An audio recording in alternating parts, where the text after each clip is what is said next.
Hello student, आप सभी लोगों का महादेव जी के क्लास में स्वागत करता हूं। आज हम आपको पढ़ाने वाले हैं दक्षिण भारत के जो निम्न जाति के जो आंदोलन थे। आज हम आपको उनके बारे में बात करते हैं। चलिए आइए देख लेते हैं, ज़्यादा समय न लेते हुए। जो कुछ पॉइंट आपके एग्जाम के बेस से पूछे जाएंगे, हम उन्हीं पॉइंटों पर चर्चा करेंगे। चलिए, उन्हीं दक्षिण भारत निम्न जाति आंदोलनों में से है हमारा पहला आंदोलन है जो अरब्बीपुरम आंदोलन के नाम से जाना जाता है। देखो, अरब्बीपुरम आंदोलन जो था ये एक धार्मिक आंदोलन था। इसमें निम्न जाति को मंदिर में जाने से रोका जा रहा था। उसी लिए ये आंदोलन चलाया जा रहा था। इसमें धार्मिक लोगों के लिए कुछ छूट देने की मांग की जा रही थी। तभी इसके जो संस्थापक थे, जिनका नाम था नारायण गुरु ने एक नारा दिया था उस समय। उस नारा का नाम था कि उन्होंने ये कहा था कि मानव के लिए एक धर्म होना चाहिए। ठीक, मानव के लिए एक धर्म, एक जाति और एक ही ईश्वर है। तब फिर हमारे साथ भेदभाव क्यों किया जाता है? उनका यही एक प्रसिद्धि नारा था। लेकिन जो इनके शिष्य थे, ठीक, इनके शिष्य का जो नाम था इनके शिष्य का नाम था अयप्टन राजरायन। इन्होंने एक कदम नारायण गुरु से और आगे बढ़ करके इन्होंने नारा दिया कि मानव का ना कोई धर्म है, ना कोई जाति है, ना कोई ईश्वर है। ठीक, ये अरब्बीपुरम आंदोलन के कुछ महत्वपूर्ण पॉइंट और फैक्ट हैं जो आपके एग्जाम के बेस से इंपॉर्टेंट है और आपके एग्जाम में यही कुछ पॉइंटें पूछे जाते हैं। चलिए आइए एक एक करके हम देख लेते हैं कि कौन कौन से आंदोलन कहाँ पे कौन कौन से और इसके संस्थापक कौन थे। चलिए आइए बात कर लेते हैं। हमारा पहला आंदोलन है अरब्बीपुरम आंदोलन। क्या है? अरब्बीपुरम आंदोलन। ठीक,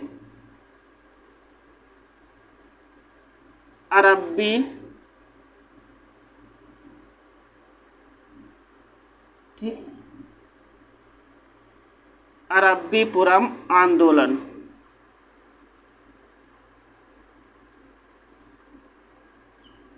ठीक, कौन सा आंदोलन है? अरब्बीपुरम आंदोलन। हमने आपसे पहले ही बता दिया था कि कोई भी आंदोलन पढ़ने के लिए हमें मात्र 4 चीज़ों की ज़रूरत होती है। पहला चीज़ क्या होता है? उसकी स्थापना कब हुई थी। दूसरा चीज़ क्या होता है? कहाँ पे उसका स्थान कहाँ पे है। तीसरा चीज़ क्या होता है कि इस आंदोलन के नेतृत्वकर्ता या संस्थापक कौन थे। और इस आंदोलन को शुरू करने का एक कोई ना कोई उद्देश्य था। बस यही 4 चीज़ें हमें किसी भी आंदोलन को जानने के लिए, ये 4 चीज़ें आपके एग्जाम के बेस से महत्वपूर्ण है। चलिए आइए बात कर लेते हैं अरब्बीपुरम आंदोलन। ठीक, अरब्बीपुरम आंदोलन की स्थापना कब हुई थी? अरब्बीपुरम आंदोलन की स्थापना 1888 में हुई थी। कब हुई थी? चलिए आइए बात कर लेते हैं पॉइंट टू पॉइंट। ठीक, अरब्बीपुरम आंदोलन। ठीक,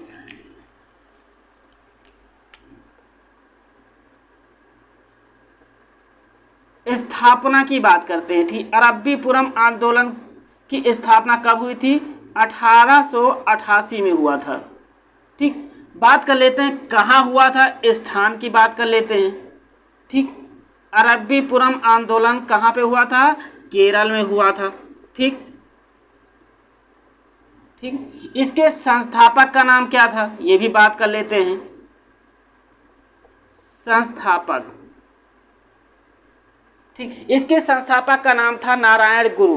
क्या नाम था? नारायण गुरु।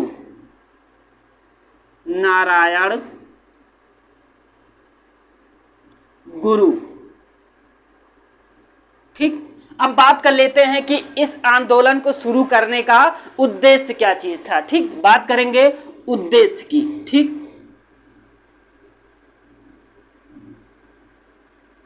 उद्देश्य, अरब्बीपुरम आंदोलन का शुरू करने का उद्देश्य जो था, इनका मानना था कि जो निम्न जाति में धार्मिक छूट को लेकर ये आंदोलन शुरू किया गया था। ठीक, उद्देश्य क्या था? ठीक, निम्न जाति के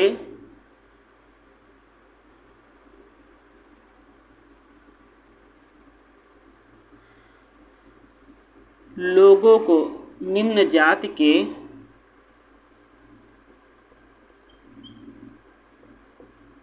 लोगों को धार्मिक छूट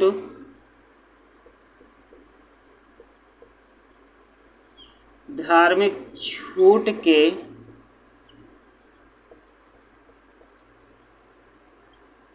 लिए आंदोलन था।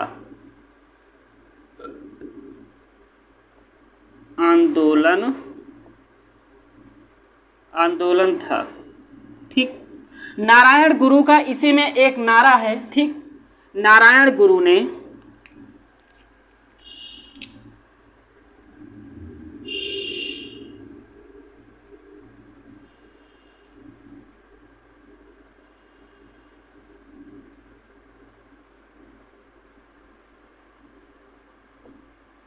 नारायण गुरु का नारा था। चलिए आइए देख लेते हैं। नारायण गुरु का जो नारा था, इन्होंने ये कहा था कि मानव के लिए एक धर्म, एक जाति और एक ईश्वर है। ठीक। मानव के लिए क्या? मानव के लिए एक धर्म। ठीक है। मानव के लिए एक धर्म, मानव के लिए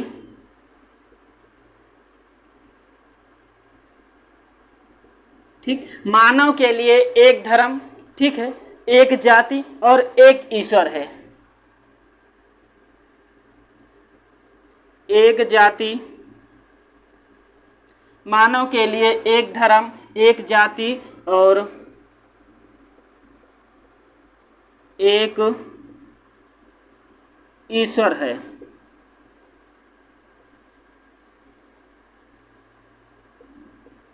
ईश्वर है। नारायण गुरु के जो शिष्य थे उनका नाम था अयप्पन राजराजन। ठीक। नारायण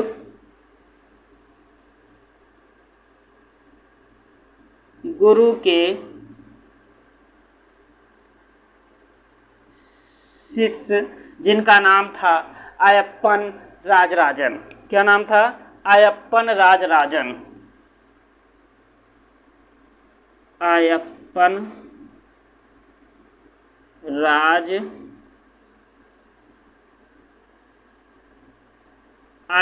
राजराजन। अब बात कर लेते हैं। अयप्पन राजराजन ने अपने गुरु से एक कदम और आगे बढ़ के इन्होंने कहा कि मानव का ना कोई धर्म है, ना कोई जाति है और ना कोई ईश्वर है। ठीक है।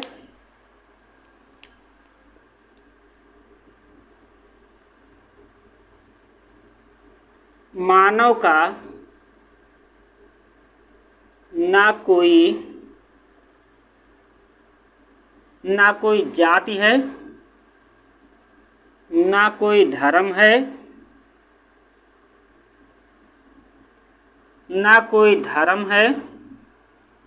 ना कोई ईश्वर है।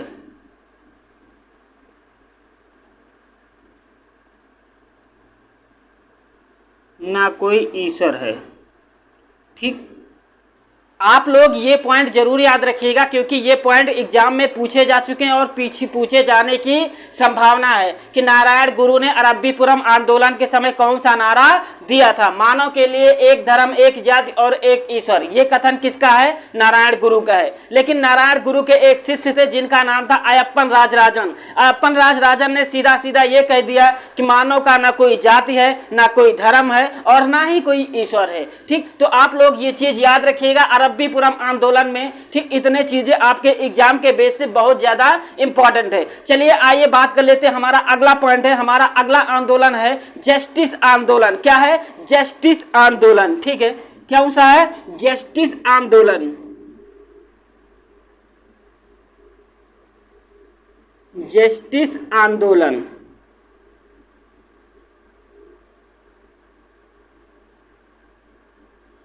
चलिए बात कर लेते। जस्टिस आंदोलन क्यों प्रसिद्ध था, कहाँ हुआ था, इसके संस्थापक कौन थे और इसको गठित करने का उद्देश्य क्या था? ठीक है। चलिए देखिए, जो जस्टिस आंदोलन था ये मंझौली जातियों की ओर से ये आंदोलन शुरू किया गया था। इसका उद्देश्य ये था कि ये लोग ब्राह्मणों के वर्चस्व को कम करना चाहते थे क्योंकि उस समय ब्राह्मणों की जो संख्या थी सरकारी नौकरियों में, मंदिरों में, हर जगह इनकी वर्चस्व उस समय बनी हुई थी। उसी वर्चस्व को कम करने के लिए मंझौली जातियों की ओर से CN मुदलियार, TN नायर और P त्यागराज, इन लोगों ने मिल करके एक आंदोलन चलाया जो आंदोलन का नाम पड़ा जस्टिस आंदोलन के नाम से इसे जाना जाता है।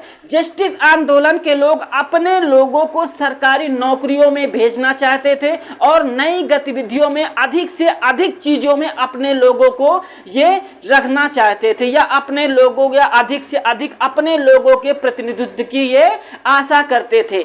हालांकि जस्टिस नाम का एक समाचार पत्र भी जस्टिस आंदोलन के कार्यकर्ताओं ने निकाला था। उस जस्टिस पत्र समाचार के माध्यम से ये अपने प्रचार प्रसार का कार्य करते थे। आपके एग्जाम के बेस से यही इंपॉर्टेंट पॉइंट है जो हमने अभी बताया है। चलिए आइए नोट भी कर लेते हैं कि जस्टिस आंदोलन की स्थापना कब हुई थी। ठीक, जस्टिस आंदोलन की स्थापना 1916। ठीक, चलिए ये बात कर लेते हैं। स्थापना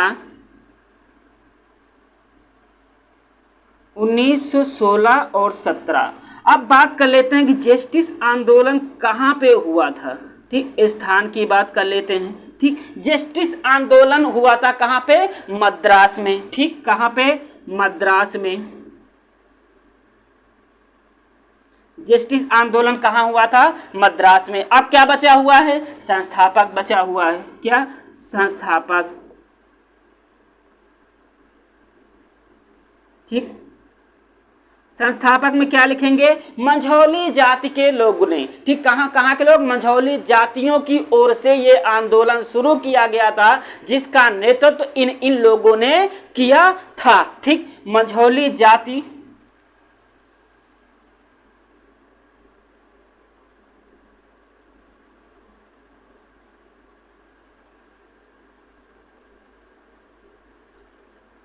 मंझौली जाति के लोगों द्वारा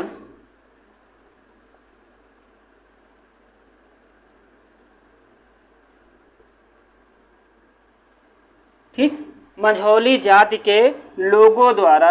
ठीक, कौन कौन से थे इसमें? चलिए आइए बात कर लेते हैं। पहला कौन को क्या नाम था उनका? C.N. मुदलियार। क्या नाम था? C.N.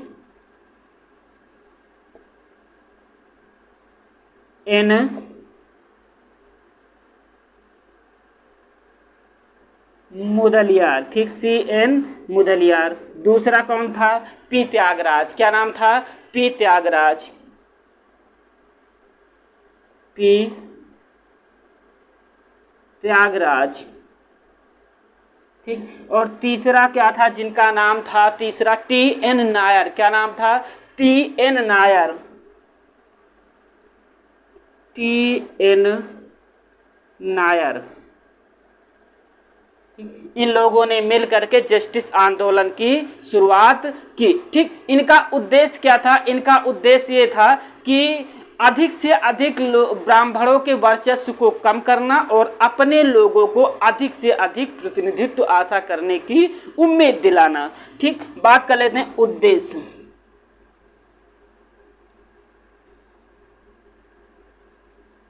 उद्देश्य ब्राह्मणों के वर्चस्व को कम करना। ठीक है,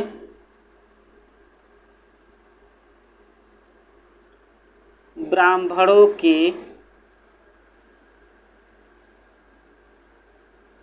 वर्चस्व को कम करना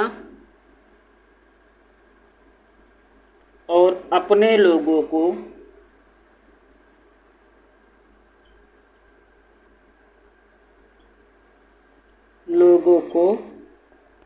प्रशिक्षित करना।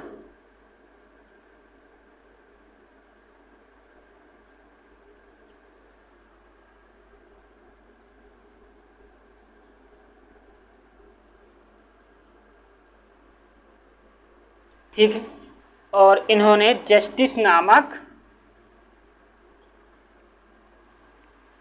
पत्र भी निकाला था। ठीक है, पत्र जस्टिस। जस्टिस नामक पत्र भी इन्होंने निकाला था। चलिए आइए बात कर लेते हैं हम अपने अगले आंदोलन के बारे में बात करते हैं। हमारा जो अगला आंदोलन है उसका नाम है आत्मसम्मान आंदोलन। क्या नाम है? आत्मसम्मान आंदोलन। आत्मसम्मान, क्या नाम? आत्मसम्मान आंदोलन। ठीक, चलिए बात कर लेते हैं भैया आत्मसम्मान आंदोलन के बारे में। क्या रीजन था इसे गठित करने का? सबसे बड़ा कारण क्या था? देखो, आत्मसम्मान आंदोलन इसलिए गठित किया गया था, ठीक, ईवी रामास्वामी नायकर के द्वारा, ठीक, जिसको हम पेरियर के नाम से भी जाने जाते हैं। इनका कहना था कि बिना ब्राह्मण के सहायता से भी विवाह हो सकता है, ठीक, बिना ब्राह्मणों की मदद से भी विवाह कराया जा सकता है, तो अपने लोगों को विवाह कराने के लिए प्रशिक्षित किया जाना चाहिए। फिर इन्होंने ये कहा कि देखो, जो मंदिर है, मंदिर सभी के लिए है, सभी को पूजा अर्चना करने की जरूरत है, तो मंदिर में पूजा करने के लिए अपने लोगों को जबरदस्ती प्रवेश कराना आत्मसम्मान आंदोलन का ये भी एक कार्य था। मनु स्मृति में इन लोगों के लिए पता नहीं क्या क्या लिखा गया है, इसीलिए इन लोगों ने मनु स्मृति को जलाने का भी कार्य किया, आत्मसम्मान आंदोलन के लोग, ठीक। इन्होंने, पेरियर ने क्या किया, तमिल भाषा में एक रामायण लिखी, ठीक, तमिल भाषा में पेरियर ने एक रामायण लिखी जिसका नाम था सच्ची रामायण, ठीक। कुल मिला के हम ओवरऑल ये कह सकते हैं कि निम्न जाति के आत्मसम्मान के लिए जो आंदोलन चलाया गया था ईवी रामास्वामी नायकर के द्वारा, उसी को हम आत्मसम्मान आंदोलन के नाम से जानते हैं, ठीक। समझ में आ गया होगा। चलिए अब बात कर लेते हैं आत्मसम्मान आंदोलन के आपके एग्जाम के महत्वपूर्ण पॉइंट ऑफ व्यू के बारे में, जो आपके एग्जाम में पूछे जाएंगे, हम उनके बारे में चलिए बात करते हैं। देखो, आत्मसम्मान आंदोलन हमने पहले ही बता दिया है कि हमें किसी भी आंदोलन को पढ़ने के लिए सिर्फ 4 चीजों की जरूरत होती है। पहला चीज क्या होता है, उसकी स्थापना कब हुई। दूसरा चीज कब होता है, उसका स्थान, ठीक, कहाँ पे उसकी स्थापना हुई। तीसरी चीज क्या होती है, उसके संस्थापक का नाम क्या है। और चौथी चीज क्या होती है कि उस आंदोलन को शुरू करने का कोई ना कोई उद्देश्य रहा होगा। तो 4 चीजें किसी भी आंदोलन को जानने के लिए हमें पर्याप्त होती हैं। चलिए आइए बात कर लेते हैं आत्मसम्मान आंदोलन के बारे में बात करते हैं। चलिए, आत्मसम्मान आंदोलन में पहला हम क्या लिखेंगे, वही स्थापना कब हुई थी, ठीक। दूसरा क्या, स्थान। और तीसरा क्या, संस्थापक। दिख रहा होगा सभी को? चलो ठीक है, ठीक। अब बात कर लेते हैं आत्मसम्मान आंदोलन की स्थापना कब हुई थी। 1920 में हुई थी। कब हुई थी? 1920 में। कहाँ हुआ था? तमिलनाडु में।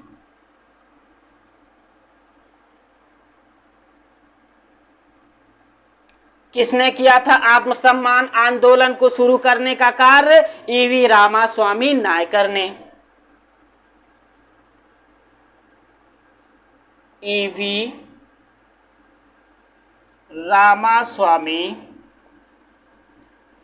रामास्वामी नायकर उर्फ, ठीक, पेरियर। क्या उर्फ? पेरियार, ठीक।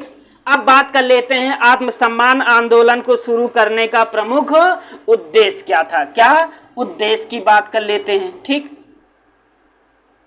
उद्देश्य, ठीक, कि इसको शुरू करने का कोई ना कोई उद्देश्य रहा होगा, ठीक है। चलिए आइए बात कर लेते हैं इसका उद्देश्य। इसका उद्देश्य ये था कि बिना ब्राह्मण के सहायता से भी लोगों का निम्न जात में विवाह कराया जा सकता है, उसके लिए हमें ऐसे लोगों को तैयार करना चाहिए, ठीक। बिना ब्राह्मण के सहायता से विवाह कराना, पॉइंट टू पॉइंट लिखेंगे, ज्यादा समझ में आएगा।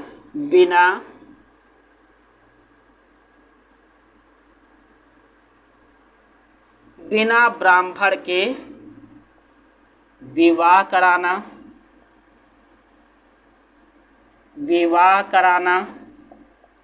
ठीक, दूसरी चीज क्या लिखेंगे, मंदिरों में अपने लोगों को जबरदस्ती प्रवेश कराना। ठीक, मंदिर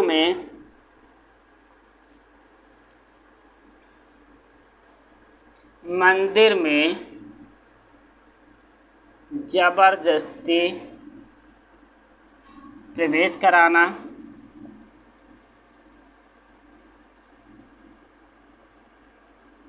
प्रवेश कराना। ठीक, और मनुस्मृति को जलाना।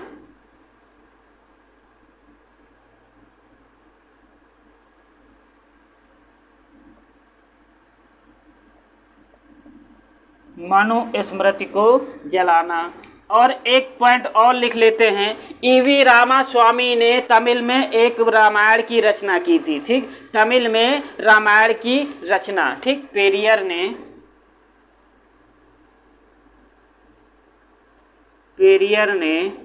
ने तमिल भाषा में एक रामायण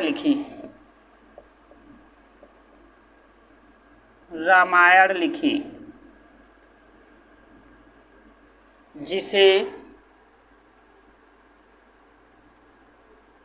सच्ची रामायण के नाम से जाना जाता है। जिसे सच्ची रामायण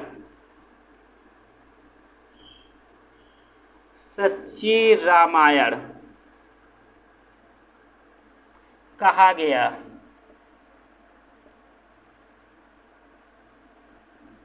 ये सच्ची रामायण के नाम से जाना जाता है। ये तो हो गया भैया हमारा आत्मसम्मान आंदोलन। अब बात कर लेते हैं एक और दक्षिण भारत में आंदोलन हुआ था, जिसका नाम था नायर सर्विस सोसाइटी। देखो, नायर सर्विस सोसाइटी का जो प्रमुख उद्देश्य था, ये लोग ये चाहते थे कि जो अपने सामाजिक उन्नति के लिए, ठीक, समाज के कल्याण के लिए, ठीक, समाज के उद्धार के लिए, ठीक, निम्न जाति के लोगों को आगे लाने के लिए ये नायर सर्विस सोसाइटी को गठित किया गया था। ठीक, इसका यही एक उद्देश्य ही था। तो एग्जाम में पूछा गया है ये। ठीक, इसीलिए मैं आपको बता रहा हूँ, कई एग्जामों में नायर सर्विस सोसाइटी के बारे में पूछा गया था कि इसके संस्थापक कौन है और इसका गठन कहाँ किया गया था, कब किया गया था। ठीक, तो इनके बारे में थोड़ा सा जान लेते हैं। क्या लिखेंगे, नायर सर्विस सोसाइटी। ठीक, Nair service society, Nair service society.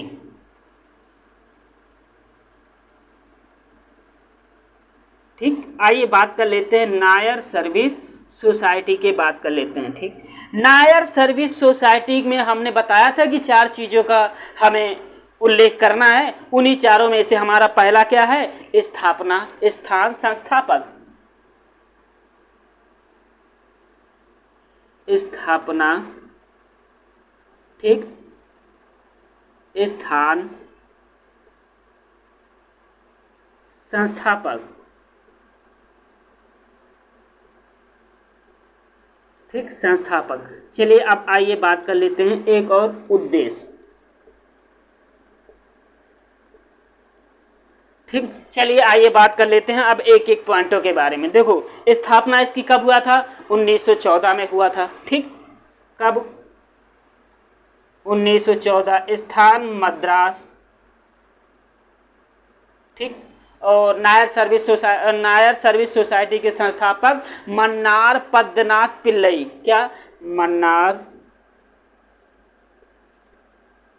Padmanath और पिल्लई। ठीक, बात कर लेते हैं इसका उद्देश्य क्या चीज था, सामाजिक उत्थान के लिए। ठीक, इसे सामाजिक कल्याण के लिए बनाया गया था। सामाजिक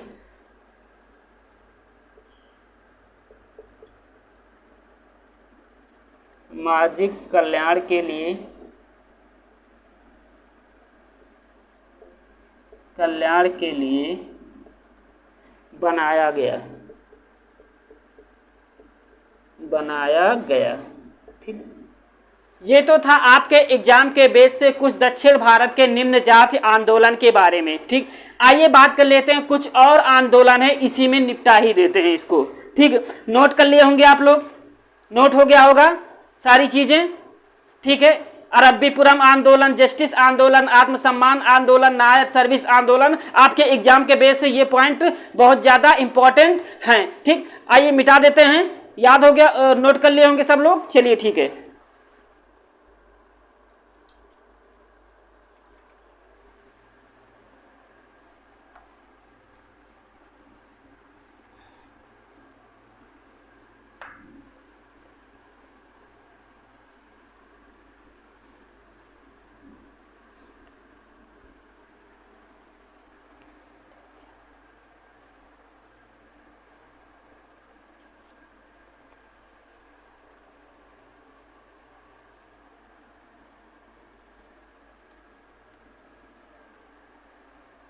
चलिए आइए बात कर लेते हैं आगे कुछ पॉइंट के बारे में।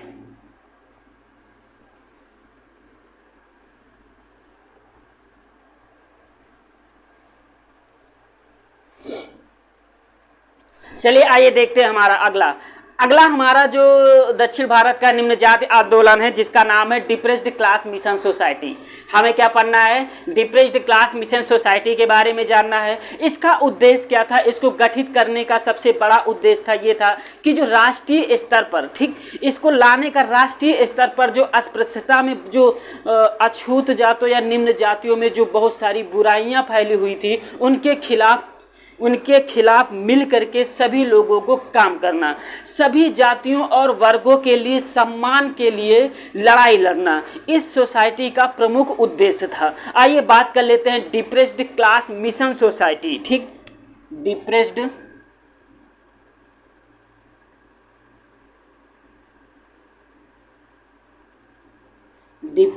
Class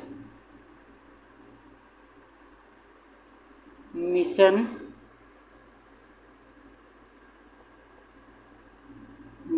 society.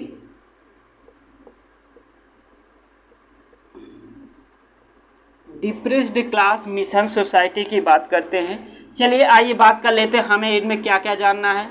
हमें वही चारों चीज़ें इसके बारे में जानना है। पहला स्थान, क्या लिखेंगे? स्थापना, ठीक, स्थापना। अब बात करेंगे स्थान, ठीक। अब बात करेंगे संस्थापक की, ठीक। अब बात करेंगे उद्देश्य की, ठीक। हमें इतनी चीज डिप्रेस्ड क्लास मिशन सोसाइटी के बारे में हमें जानना है। चलिए आइए बात कर लेते हैं डिप्रेस्ड क्लास मिशन सोसाइटी को कब गठित किया गया था? 1906 में। कब? 1906 में। स्थान बम्बई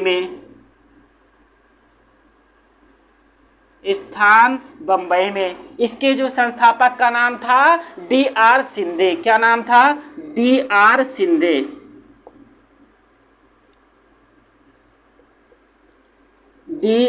शिंदे, ठीक। आइए बात कर लेते हैं इसका उद्देश्य जो था, इसको गठित करने का उद्देश्य, ठीक है, निम्न जात में बुराइयों के खिलाफ मिल करके कार्य करना, ठीक। निम्न जाति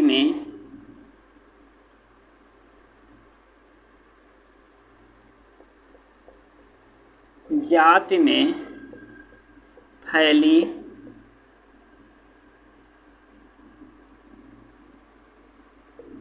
बुराइयों के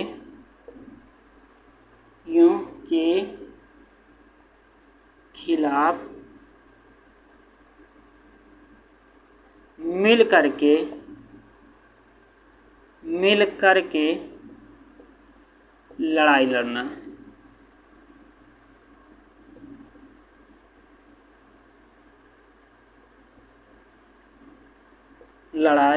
लड़ना, ठीक। समझ गए होंगे? बस डिप्रेस्ड क्लास मिशन सोसाइटी का यही एक उद्देश्य था। आगे बात कर लेते हैं, हमारा अगला पॉइंट क्या है, वाइकोम सत्याग्रह। क्या, वाइकोम सत्याग्रह। ठीक, वाइकोम सत्याग्रह, सत्याग्रह।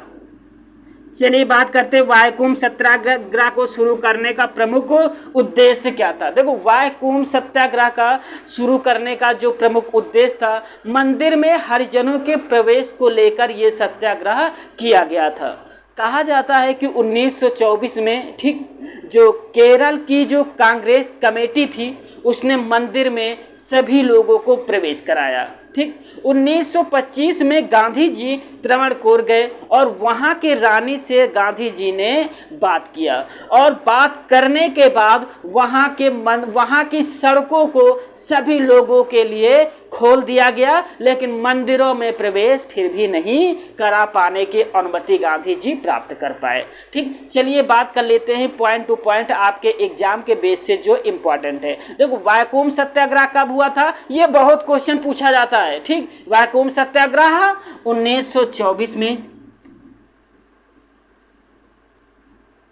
स्थापना कब हुई थी, 1924 में। ठीक, स्थान, ठीक, केरल में। कहाँ हुआ था, स्थान केरल में। स्थान केरल में। संस्थापक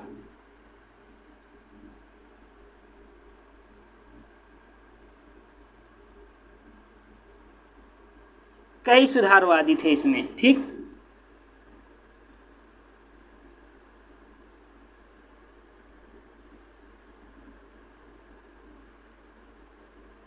कई सुधारवादी, कई सुधारवादी।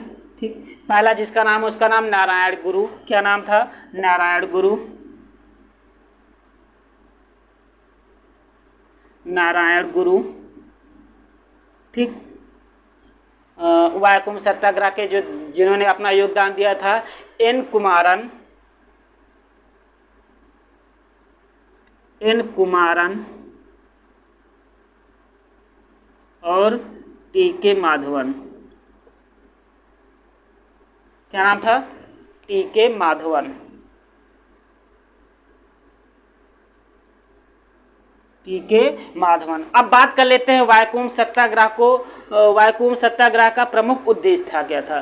ठीक, मंदिरों में हरिजनों को प्रवेश को लेकर के था। ठीक, मंदिरों में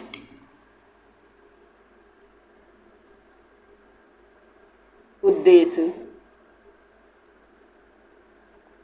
मंदिरों में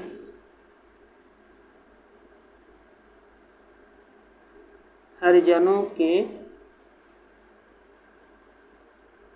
प्रवेश को लेकर था। ठीक, आइए बात कर लेते हैं हमारा अगला। ठीक, अगला आंदोलन कौन सा हुआ था, गुरुवायूर सत्याग्रह। क्या नाम था, गुरुवायूर सत्याग्रह। फटाफट देख लेते हैं, गुरुवायूर सत्याग्रह। ठीक, गुरुवायूर सत्याग्रह। चलिए आइए बात कर लेते हैं इसके बारे में। गुरुवायूर सत्याग्रह कहाँ हुआ था और इसको गठित करने का उद्देश्य क्या था। देखो, गुरुवायूर जो था, गुरुवायूर एक स्थान है, वहाँ पे एक मंदिर था, उसमें प्रवेश करने के लिए एक सत्याग्रह शुरू किया गया था। जब पी सुब्रहम के नेतृत्व में लोग मंदिर में जब घुसने लगे तो मंदिर के कर्मचारियों ने उन पर हमला कर दिया। ठीक, हमला करने के बाद जिसमें के पिल्लई और ए के माधवन को बहुत सारी चोटें आ गई, लेकिन 1936 में त्रावणकोर के जो राजा थे उन्होंने मंदिरों के दरवाजे सभी हिंदू धर्म के लोगों के लिए उन्होंने खोल दिया, खोलने के आदेश दे दिए। ठीक, यही था गुरुवायूर सत्याग्रह करने का प्रमुख उद्देश्य था। आइए बात कर लेते हैं पॉइंट टू पॉइंट। ठीक, स्थापना की बात करेंगे। स्थापना, ठीक, स्थान और संस्थापक, संस्थापक और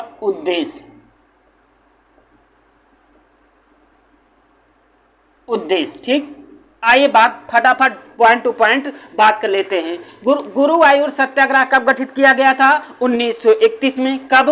1931। स्थान केरल, ठीक। और के संस्थापक का नाम क्या था? केलप्पन। क्या?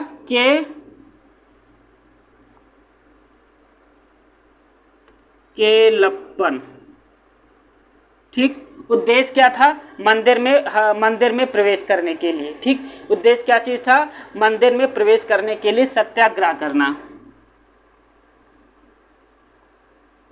मंदिर में प्रवेश करने के लिए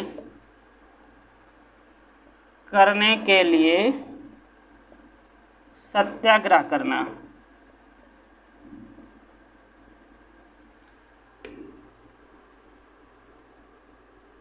सत्याग्रह करना, ठीक। 1936 में त्रावणकोर के राजा ने, ठीक, 1936 में त्रावणकोर के राजा ने सभी हिंदुओं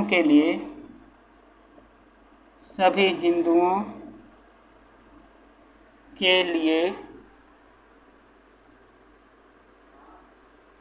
मंदिर के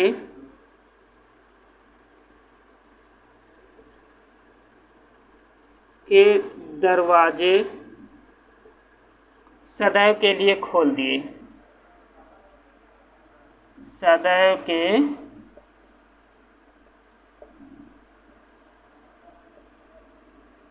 लिए खोल दिए, ठीक।